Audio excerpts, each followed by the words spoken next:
Hello friends, हमारे YouTube channel student motivation में आप सबका स्वागत है। साथियों, आज हम बात करने वाले हैं कक्षा 1 के गणित विषय की जो आवधिक आकलन ट्रैकर प्रपत्र 2 है उसकी बात करने हैं। यानी जो सप्ताह 20 है उसके अंतर्गत जो ट्रैकर शीट है वो किस प्रकार से भरना है साथियों गणित विषय की, उस पर हम बात कर रहे हैं। तो साथियों, उससे पहले आपसे रिक्वेस्ट है कि आपको कक्षा 1, कक्षा 2, कक्षा 3 एवं कक्षा 4 के समस्त विषय की जो आकलन ट्रैकर शीट है वो किस प्रकार से भरना है, इससे रिलेटेड वीडियो आपको हमारे यूट्यूब चैनल पर मिल जाएगा साथियों। साथ ही जब आप आकलन ले लेते हैं, यानी पहले हम दूसरे दिवस में हम आकलन ले लेते हैं और शेष 4 दिवस में कार्य योजना तैयार करके उसके अनुसार बच्चों का पुनर्बलन करते हैं। उस पुनर्बलन के लिए जो आपको कार्य योजना तैयार करना है साथियों वो भी मिल जाएगी। साथ ही जो आगामी प्राथमिकता है हर बच्चे के लिए, प्रत्येक बच्चे के लिए आगामी प्राथमिकता किस प्रकार से लिखना है, तो साथियों स्तर अनुसार जो प्राथमिकता है वो किस प्रकार से लिखना है आपको, इससे रिलेटेड वीडियो भी मिल जाएगा। साथ ही एफएलएन मेला संबंधित भी समस्त जानकारी के वीडियो, रिपोर्ट कार्ड भरने संबंधित वीडियो एवं गतिविधि किस प्रकार से करवाना है और कौन कौन सी सामग्री लगेगी उससे रिलेटेड वीडियो भी आपको हमारे यूट्यूब चैनल पर मिल जाएगा साथियों। तो आपसे रिक्वेस्ट है कि यदि आपने अभी तक हमारे YouTube channel study and motivation को सब्सक्राइब नहीं किया तो साथियों आप हमारे YouTube channel study and motivation को तुरंत सब्सक्राइब करें तथा वीडियो दोस्तों के साथ शेयर करें। और जिन साथियों ने चैनल को सब्सक्राइब कर रखा उन सभी साथियों को बहुत बहुत धन्यवाद। तो साथियों, अब हम इस वीडियो में आगे बढ़ते हैं। तो आपको स्क्रीन पे जो दिखाई दे रही है भरी हुई शीट है साथियों कक्षा 1 के बच्चों की गणित विषय की, ये आपको स्पष्ट रूप से दिखाई दे रही है साथियों। इससे पहले हम दृष्टि डालना चाहते हैं कि जो बच्चों का हमने आकलन लिया उनकी शीट पे एक बार दृष्टि डाल लें ताकि स्पष्ट हो जाए कि हमने किस कॉलम में कौन सी संख्या क्यों लिखी साथियों। हमने लगभग जितने भी वीडियो बनाए साथियों उन सब में आपको जो बच्चे के आकलन की शुरुआत से लेकर ट्रैकर शीट भरने तक की जानकारी एक ही वीडियो में मिलेगी साथियों। हम जानते हैं कि वीडियो थोड़ा बड़ा हो जाता है, लेकिन साथियों पूर्ण रूप से ट्रैकर शीट को तथा आकलन को समझने के लिए हम आपके लिए इस प्रकार से वीडियो तैयार करते हैं साथियों। तो आपसे रिक्वेस्ट है कि चैनल को सब्सक्राइब जरूर कर लीजिएगा साथियों। इसी क्रम में हम देख लेते हैं बच्चे के द्वारा हल की गई वर्कशीट को पहले, ताकि हमें स्पष्ट हो जाए कि हमने जो बच्चे के लिए जो कार्य किया है वो किन अवधारणाओं को दृष्टिगत रखते हुए किस प्रकार से उसके जवाबों की संख्या को नोट करते हुए हमने ट्रैकर शीट कंप्लीट की है। तो आप देखेंगे स्थानिक समझ के संबंध में आपको यहाँ पे 4 आकृति दी गई है और उसमें किस प्रकार से चित्र बनाना है, किस प्रकार से टिक करना है, किस प्रकार से गोल घेरा बनाना है और कौन सा चित्र बनाना है। इस प्रकार से चारों आकृतियों में, चारों अवधारणा में आपको देखने को मिल जाए। यानी एक अवधारणा के लिए यहाँ पे 4 आकृति दी गई। इसी प्रकार से 3D और 2D आकृति की बात करें तो साथियों यहाँ पे जो आकृति दी गई 3D, उसी के जैसे ही हमको यहाँ पे 3D आकृति ढूंढना है। इसी प्रकार नीचे आप देख सकते हैं। और विशेष ध्यान रहे साथियों, यहाँ पे जो 3 इमोजी बने, इन 3 इमोजी में से बच्चे का जो प्रदर्शन रहा उस हिसाब से स्टार, लाइक या फिर ये जो स्माइली जैसा एक बना हुआ है, इन तीनों में से किसी एक पर टिक करना है। और साथियों इस प्रकार भी ध्यान रहे कि ऊपर जो लिखा है कि पहला बॉक्स है जिसमें टिक करना है कि लक्ष्य प्राप्ति, दूसरा बॉक्स है कि लक्ष्य प्राप्ति में सहायता, तीसरा है लक्ष्य दोहराए जाना। तो साथियों ऊपर भी हमें ध्यान रहे कि यदि लक्ष्य प्राप्ति पर ऊपर टिक किया है तो नीचे स्टार पर टिक करना होगा। और ऊपर यदि लक्ष्य प्राप्ति में सहायता लिखा हुआ है तो जो बीच वाला दिया गया है आपको लाइक वाला जो दिख रहा है इमोजी, उस पर हमें टिक करना चाहिए। और इसी प्रकार लक्ष्य दोहराना है तो उसके लिए साथियों ये जो 3rd नंबर पे जो इमोजी दिया है हल्का सा मुस्कुराता हुआ, इस पर टिक करना चाहिए। इसी प्रकार से साथियों महत्वपूर्ण जानकारी को प्राप्त करने के लिए साथियों आप हमारे चैनल को सब्सक्राइब करें तथा एफएलएन संबंधी समस्त प्रकार की जानकारी आपको साथियों मिलती रहती है। और पिछली बार भी आपको तीनों आवधिक आकलन से संबंधित जानकारी आपको मिली है साथियों। इसी क्रम में साथियों अगली वर्कशीट देखते हैं। तो इसके अंदर आप देखेंगे तो यहाँ पे आप देख सकते हैं 3D आकृतियों को 2D आकृति से मैच करवाना था, बच्चे के द्वारा करवाया गया है। इसी क्रम में आप देखेंगे तो आकृति के संबंध में यहाँ पे सेम आकृति ढूंढना थी। 3 दिए गए थे यहाँ पे कॉलम, उसमें तीनों में 3 सेम आकृति ढूंढना थी। फिर यहाँ पे आप देख सकते हैं पैटर्न दिया गया। यानी साथियों यहाँ पे बच्चों के द्वारा किया गया उस कार्य को देख रहे हैं हमें कि किस के अंतर्गत, यानी पैटर्न के अंतर्गत कितने प्रश्न पूछे गए, तो 2 प्रश्न पूछे गए। इसी प्रकार से हम देखेंगे तो जो आकृति के संदर्भ में कितने प्रश्न पूछे गए, ये चीज़ भी हमें ध्यान रखना है ताकि आकलन ट्रैकर और बच्चे के द्वारा जो वर्कशीट में कार्य किया गया उन दोनों में समानता हो। यानी रैंडमली यदि चेक कर लिया जाए और बच्चे की जो वर्कशीट निकाली जाए जो आकलन की उसको देखा जाए और साथ ही यदि ट्रैकर पत्रक को देखा जाए तो बच्चे के अनुसार एकदम व्यवस्थित एवं एक रूपता दिखाई दे। इसी क्रम में आप देखेंगे साथियों, तो अगली वर्कशीट में आप देखेंगे तो संख्या की तुलना, तो आप देख सकते हैं जो छोटी संख्या है उसके ऊपर क्रॉस लगाना है। इस प्रकार से इससे रिलेटेड यहाँ पे 4 संख्याएं दी गई है।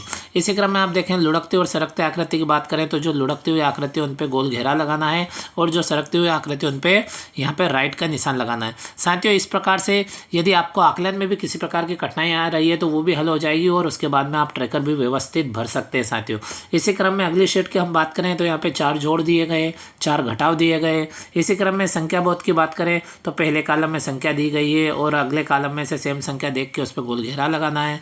फिर यहाँ पे संख्या मान के संदर्भ में दिया गया कुछ वस्तुएं दी गई उनको काउंट करके लिखना है। इसी क्रम में साथियों शीट नंबर 7 आप देखेंगे तो वर्कशीट 7 में आप देखेंगे तो यहाँ पे इकाई दहाई के संबंध में दिया गया है, यानी इकाई का अंक अलग लिखना और दहाई का अलग लिखना है। इस प्रकार से आप देखेंगे तो इससे रिलेटेड हमको यहाँ पे 8 प्रश्न दिए गए हैं। इसी प्रकार से साथियों संख्या मान की बात करें तो यहाँ जोड़ी के रूप में मिलान करना और यहाँ भी आप देख सकते हैं यहाँ पे 8 कॉलम दिए गए, इन 8 कॉलमों का मिलान करना है। बच्चे के द्वारा जितने कॉलम सही मिलान किए जाएंगे उन सही कॉलमों की संख्या है, यानी जो सही जवाब दिए गए हैं उन सही जवाबों की संख्या हमें ट्रैकर में नोट करना है साथियों, आप सभी जानते हो। इसी क्रम में आप देखेंगे तो ठीक पहले हम ठीक बात के संदर्भ में आप यहाँ पे देखेंगे तो साथियों यहाँ पे भी आपको 6 संख्या देखने को मिल जाएगी, पहले, दूसरी, तीसरी, चौथी, पांचवी और छठी। इस प्रकार से इस अवधारणा से रिलेटेड यहाँ पे 6 प्रश्न 6 बॉक्स दिए गए जिनके अंदर हमको फिल करना है।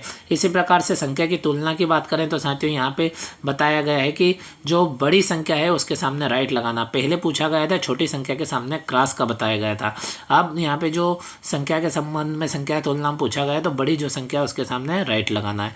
इस प्रकार साथियों आगे बढ़ते हैं तो शीट नंबर 10 जो कि लास्ट सीट है कक्षा 1 के गणित विषय की, तो इसमें आप देखेंगे तो यहाँ पे संख्याएं दी गई है, 4 संख्याएं दी गई है, उनको पहले बढ़ते क्रम में लिखना है फिर घटते क्रम में लिखना है। इस प्रकार से आप यहाँ पे देखेंगे तो घटता और बढ़ता क्रम के बॉक्स में 6 लिखा हुआ मिलेगा, क्योंकि 3 बढ़ते क्रम की और 3 घटते क्रम की। इस प्रकार से 6 यहाँ पे आंसर हो जाएंगे और इन 6 आंसरों में से बच्चे के द्वारा जितना सही किया जाएगा वो संख्या हम वहाँ पे नोट करेंगे। और इस प्रकार से अंतिम उदाहरण है संख्या बंद। तो 9 के लिए संख्या बंद बनाना था तो एक उदाहरण देके बताया कि 9 को 2 भागों में विभक्त किया तो 6 और 3 हो गए। इसी प्रकार से 9 को 3 प्रकार से और बांट सकते हैं। तो साथियों हमने देखा कि किस प्रकार से अवधारणा दी गई और किस अवधारणा के अंतर्गत कितने प्रश्न पूछे गए। अब साथियों हम केवल एक बच्चे की भी बात करेंगे तो स्पष्ट रूप से आप सभी बच्चों की जो ट्रैकर शीट है सभी बच्चों के लिए ट्रैकर शीट कंप्लीट कर लेंगे। तो इसलिए हम सबसे पहले वाले बच्चे के लिए ट्रैकर शीट की बात करते हैं और सामान्य सी जानकारी ऊपर पत्रक में विद्यालय से संबंधित जानकारी और विद्यार्थी का नाम और स्कॉलर क्रमांक हमको लिखना है।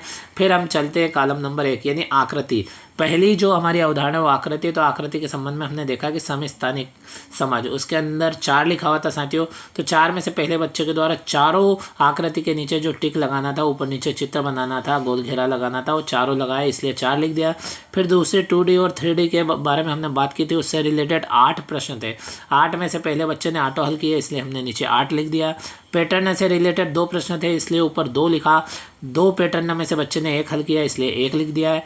इसी क्रम में अगली अवधारणा के संदर्भ में आप देखेंगे संख्या तुलना। संख्या तुलना से रिलेटेड हमें वहाँ पे 4 प्रश्न दिए गए थे तो उसके अंतर्गत चारों में से 4 हल कर दिए इसलिए हमने 4 लिख दिया।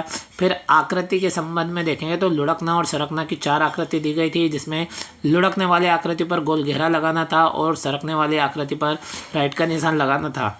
बच्चे के द्वारा चारों आकृति पर कार्य किया गया इसलिए यहाँ पे 4 लिख दिया गया है। इसी प्रकार से जोड़ की बात करें तो जोड़ से रिलेटेड 4 प्रश्न थे, बच्चे ने 2 सही हल किए इसलिए 2 लिखा।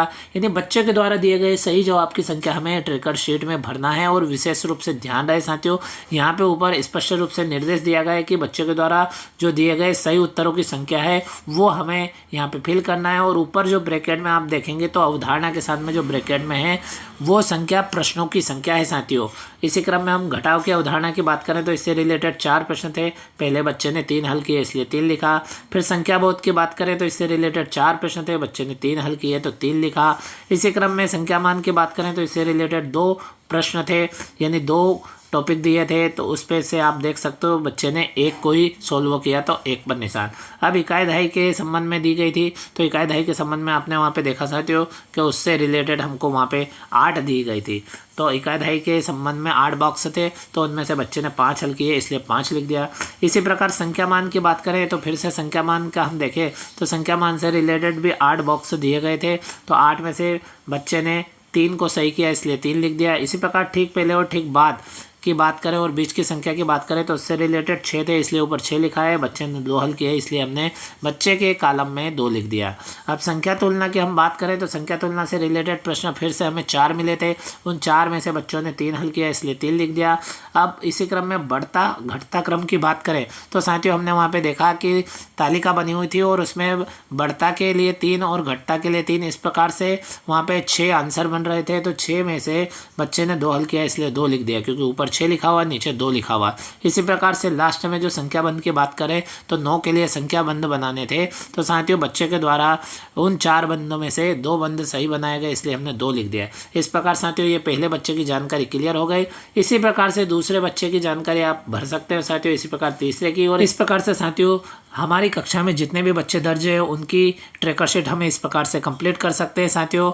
और हमें आशा है कि आपको वीडियो अच्छा लगा होगा, इसलिए साथियों आपसे रिक्वेस्ट है कि चैनल को सब्सक्राइब जरूर करें तथा लाइक करें और कमेंट करें, और यह वीडियो अपने दोस्तों के साथ अधिक से अधिक शेयर करें साथियों। और इसी प्रकार की जानकारी तथा FLN संबंधित महत्वपूर्ण अपडेट के साथ में अगले वीडियो में फिर मिलते हैं। Thank you friends.